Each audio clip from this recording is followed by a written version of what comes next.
Hey everybody, this is going to be a video that goes over drawing a pendulum swing using different types of timing charts. And so what we're going to do is we're going to be working here in Flash, and we're going to be creating a pendulum and converting it to a symbol, and then working on charting out how it is that we want this to move. So the first thing we got to do is we got to make something we want to work with. So I'm going to go over here in my toolbox. I'm going to go down to my oval tool. If it's not showing up, you can click and hold, and you'll see a bunch of options. I'm going to oval tool, and the object we create is going to have two parts. It's going to have a stroke, so I'm going to make just a black stroke, and a fill. And I'm going to just make a nice red, kind of a darker red fill. And I'm going to hold down my shift key, and I'm just going to drag from left to bottom right and make a circle like so. When you see that circle, it'll have a black stroke around it and a red fill. Now if I click on that just once, I'll be able to move just the fill away from this stroke. So I want to hit Control Z, and if I double click on it, I get both the stroke and the fill, and I can move it where I like. Now if I go to my properties panel, if I go to Windows, Properties, I can change the stroke thickness to any different size, and I'm going to make it 3.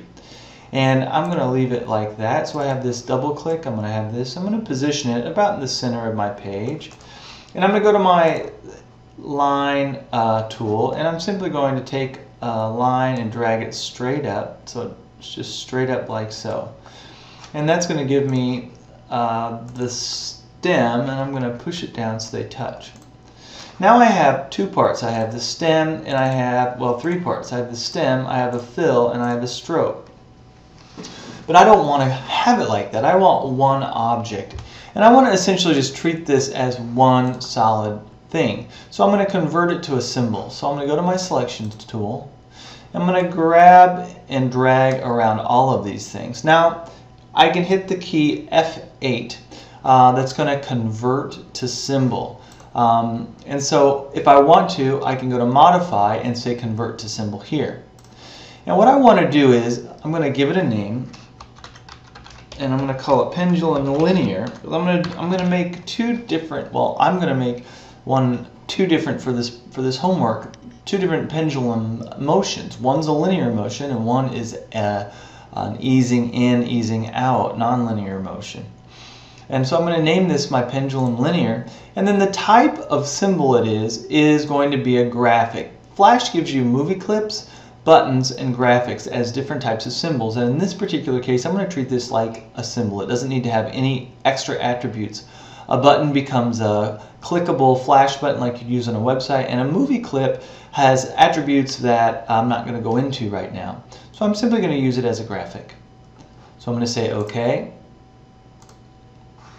And now you'll notice that instead of having a bunch of different parts, it's treated like a single object. And what else is nice about this is that it has in the library, if you go over here, this section that looks like a library, I have the ability then to choose one of my objects and make more of them. So I'm making what's called instances of that symbol. Now what's interesting about this is that you can actually go back and make changes to the makeup of the symbol, or what's inside the symbol. And notice here that it says scene 1. Now notice when I double click on the symbol, it says scene 1 but pendulum linear. Well, what it's doing is actually going back to that individual object that I created. So what that means is that I can actually change the attributes. Like if I wanted to change the fill, and I wanted to give it, by changing the fill of one symbol, I'm changing all of them because they're all the same information. It's just like a clone or an instance, it's called. And so I'm going to Go back to red, and now I need to leave that. If I want to go back to my actual working space, I need to go to scene 1, and here it is. So I'm going to click all these extras because I don't want them.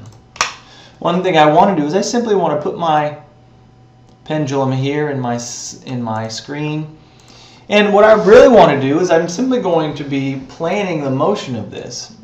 And one way I do that, and this is referring back to our charts in our class lecture series for 186 in our schedule, depending on what it is, the information has to do with timing charts.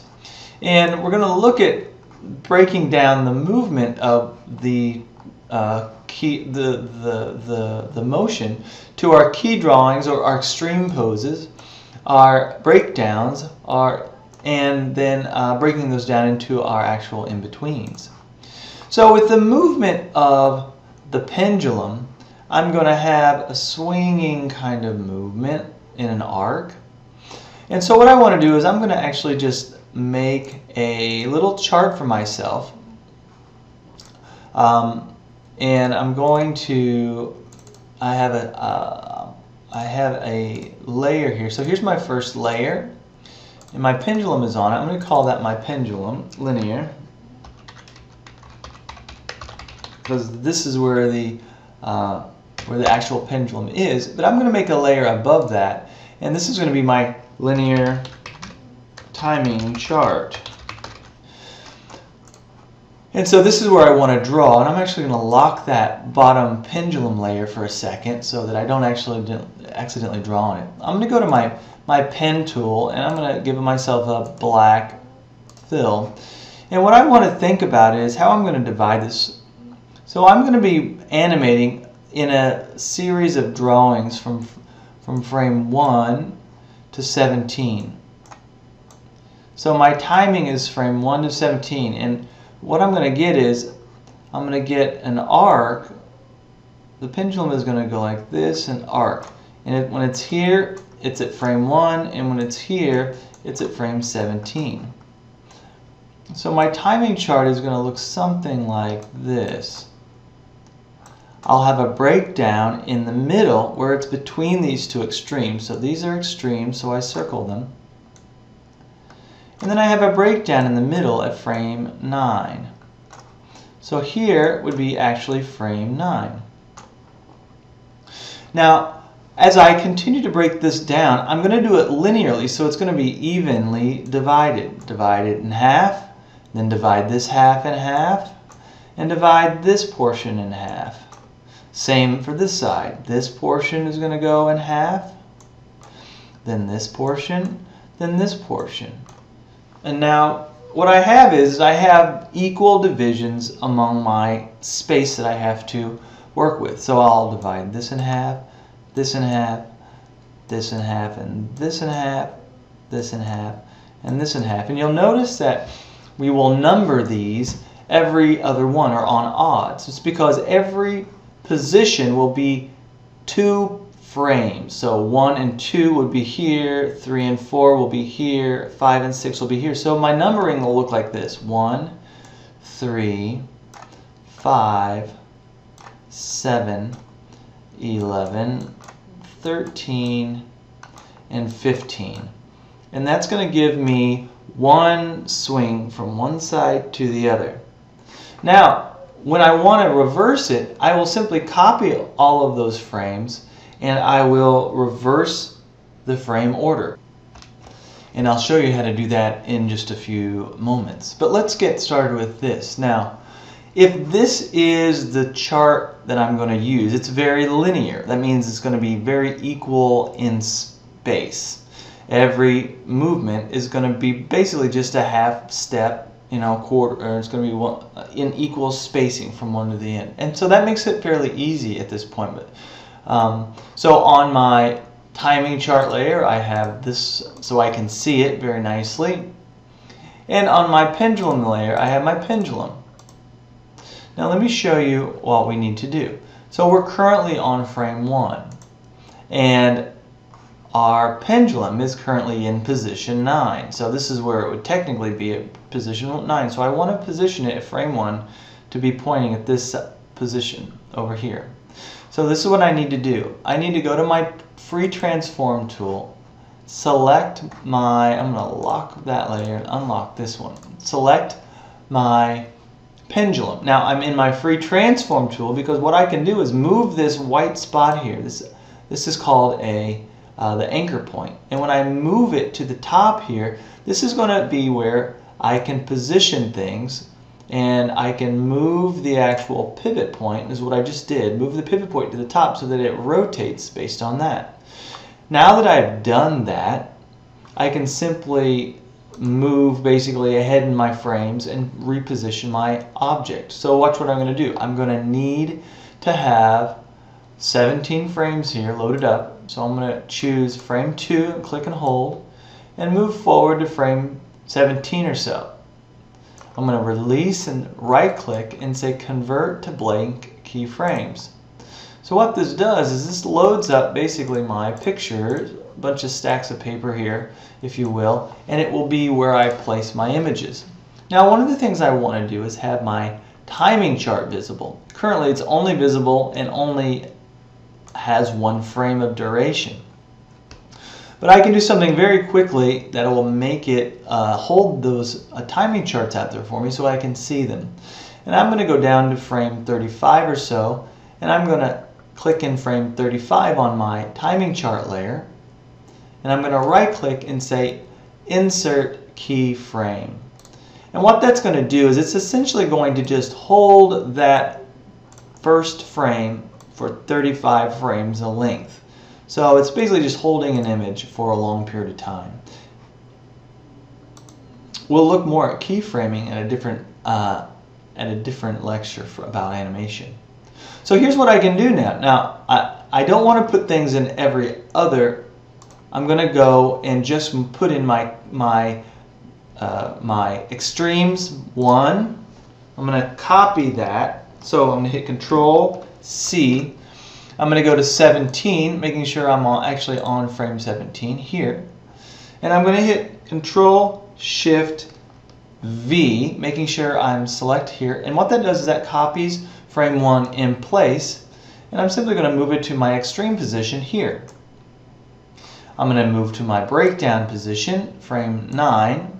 Remember, my breakdown is here. Oh, what I didn't do, and this is important, you got to circle these things. This is your extreme. Oops, I gotta unhide that. I gotta unlock it. So this is my extreme. Breakdowns have parentheses around them. So this is my extreme, and this is my breakdown, and everything else is in between drawings. So I have my extreme.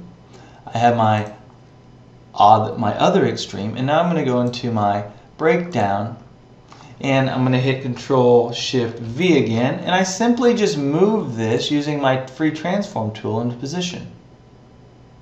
Now I have my extreme 1, my breakdown, and my extreme 2 here. Now I can go and fill in. If I want to do it, if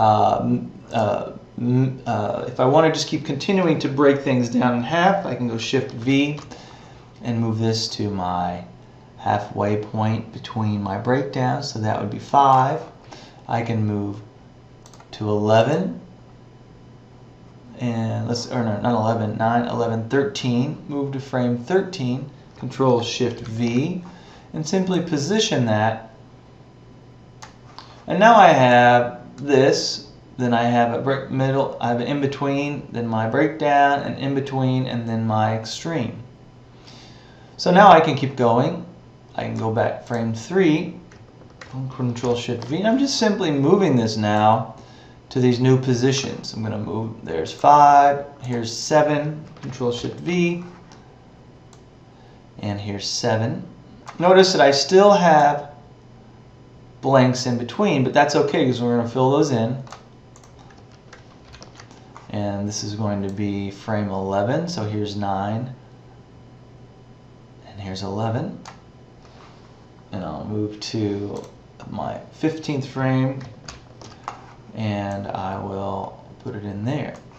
So now I have my my frames actually in position properly. And I'll duplicate those. So I'm going to take frame 1, Control, copy, and then move to frame 3 and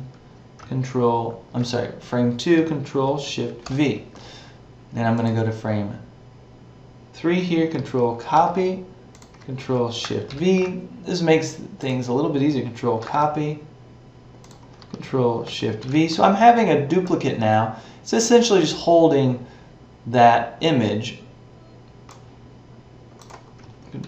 Copy. And it gives me the ability then to just move rather quickly along here, filling in my spaces with images, duplicates essentially.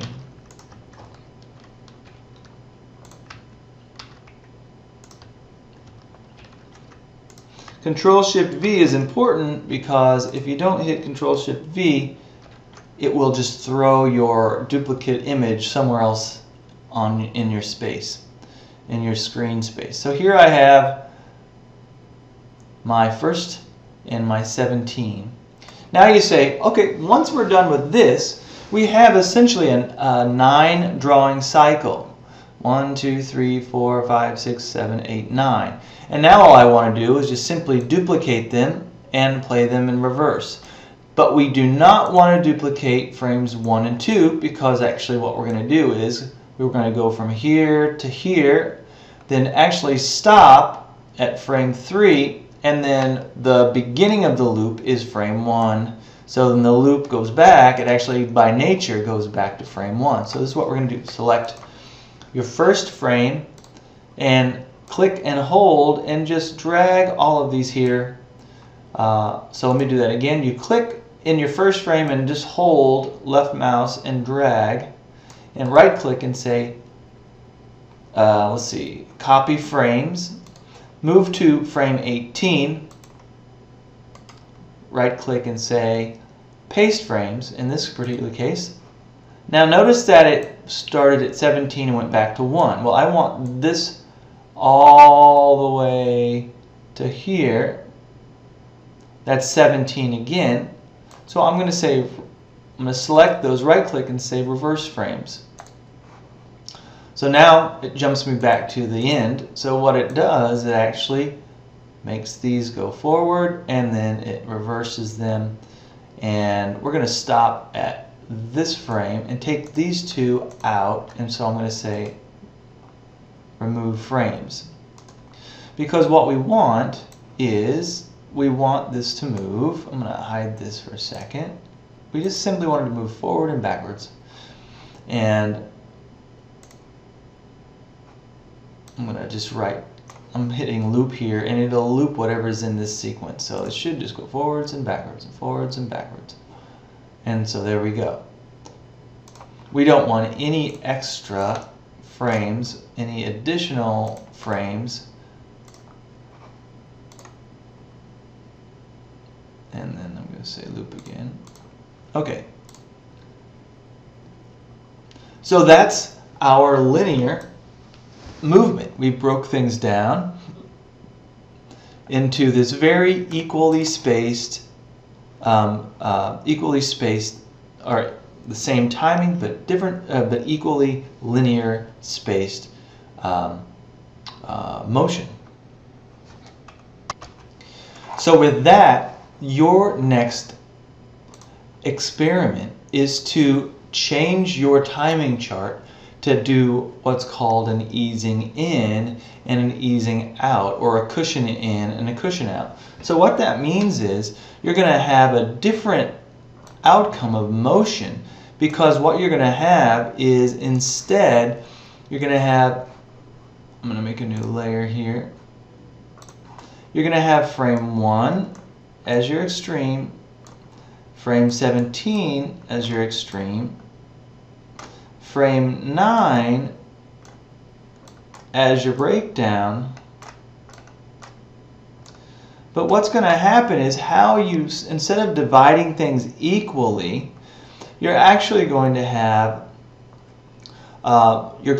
more cushion or less change at the end And these first drawings are going to be more on top of one another, meaning they're going to slow things down a little bit. So your other drawings, your breakdown drawings, or sorry, your in-between drawings are going to be closer on this end. So instead of having, it'll be like 1, 3, 5, 7, 9, 11, 13, 15, 17. So what's going to happen, there's less change happening here, more change happening here, and you have an unequal amount of acceleration and deceleration. So it's going to accelerate out of 1, move quickly through 9, decelerate into 17, then accelerate out of 17, move quickly through your breakdown, and then decelerate back into 1. So that's the kind of thing I want you to be experimenting with.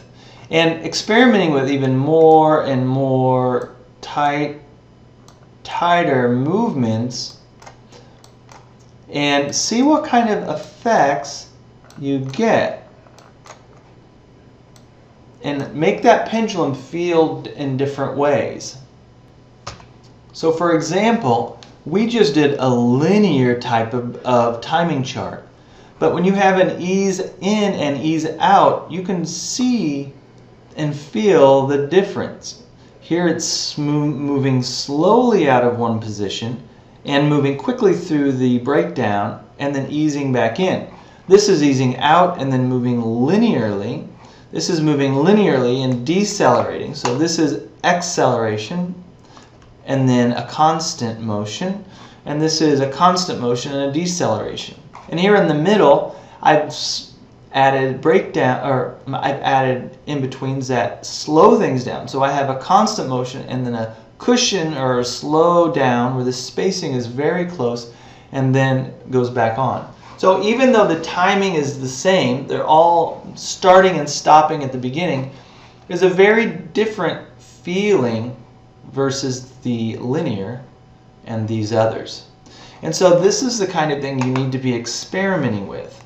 You can make a variety of different types of movements with this, and exploring these ideas, these core simple ideas, is what this is about. So for example, I wanted to see how soft I could get this cushion in, the deceleration and the acceleration. So I'm experimenting on my own here with I've changed the timing a little bit. I'm giving it a full 1 second to swing across. So I've got 29 frames. And so I want to really ease out on that and then go into this one. And so what I'm going to do is I've done the actual drawings and duplicated them. And now I'm going to, no, I didn't duplicate them. I'm going to take them now and I'm going to copy them. Copy frames. I'm going to go here. I'm going to paste frames. I'm going to remove these extras, these last two. I'm going to reverse them. So my last frame was 29.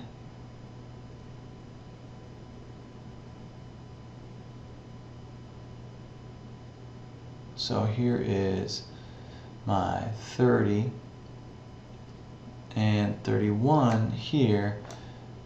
This needs to be reversed. So I'm going to reverse these. Then I should, so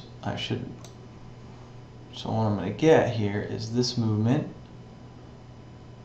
and then it's going to swing back, and then I don't need these extras.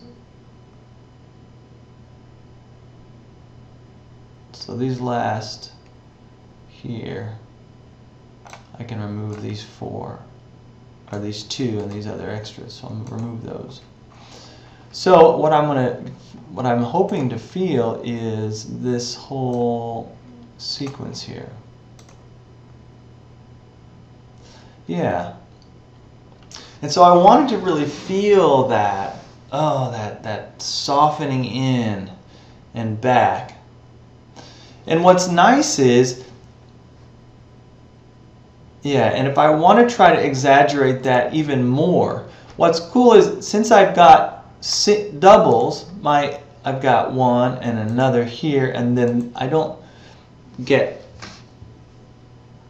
because I have a frame 1 and frame 2 are the same, I can actually change frame 1 to be between, or frame 2 to be between frames 1 and 3. So here's frame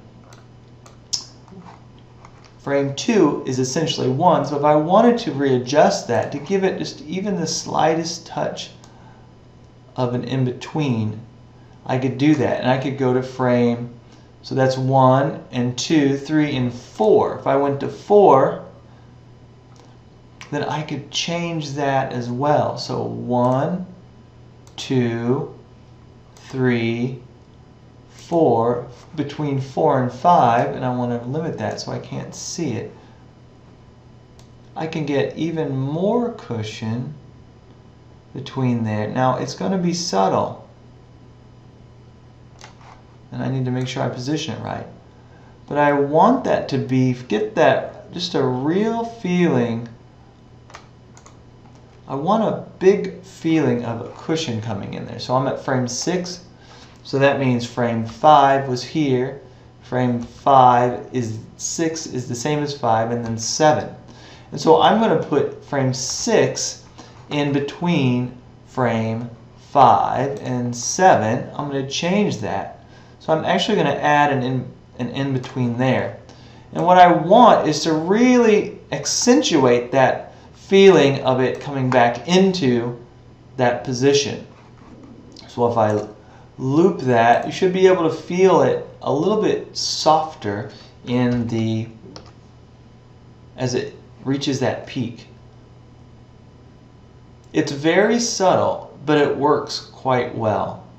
So even though we animate on, even though we are animating on 2s, meaning frames 1 and 2 are the same, 3 and 4, we can still even add on 1s at the end, we can add some more cushion to it and really give it a softer touch. So frames 5 and 6, between 5 and 7 I add something, between 29 and 27, so 28 is a little bit different, 26 is a little different, 24 might be a little different, and then I'd probably just see how that feels.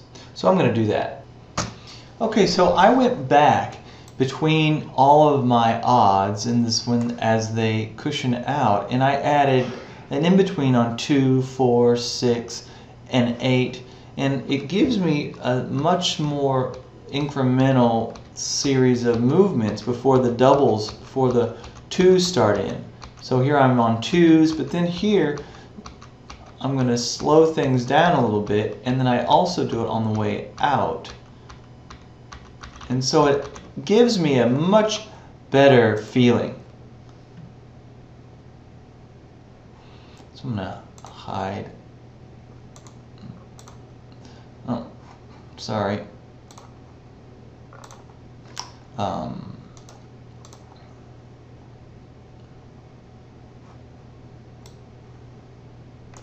All right, so I'm going to test this out now. One of the things I have to change when I want to test some things is I have to do some publish setting things. That one thing that Flash does is that it draws your hidden layers. So I'm going into publish settings and I'm saying include hidden layers. I don't want that, and that's one simple thing I've got to change. I'm going to say OK. So now when I hide my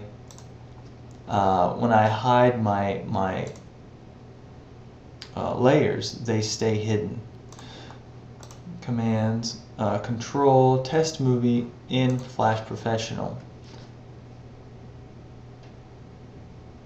So to me that feels much more like gravity grabs a hold of it and then it comes back. Now we could even go a little bit further and add some holds at the end.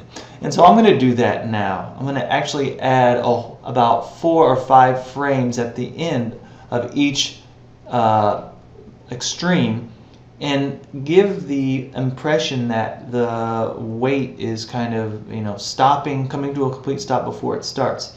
We'll see how that feels.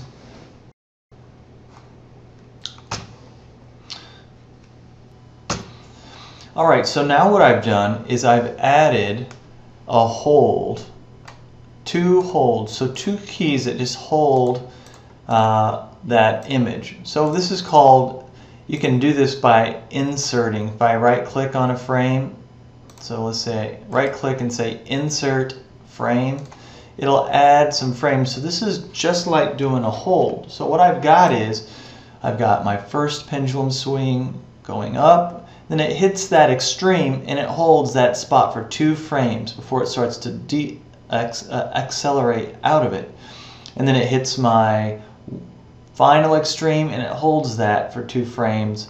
And what it ends up looking like is this. It just gives it a little bit of that point of return where it hits the gravity and gravity grabs a hold of it and then it lets it fall. So it's a very subtle thing that feels really nice. That gives it a very nice, very nice sense of weight. And so I'm going to leave that right there, and I'm happy with that. So I hope that gives you some ideas of what it is you're trying to do. Enjoy this process, explore it, do other experiments with it, and see what other kind of movements you can get out of this idea of timing and spacing.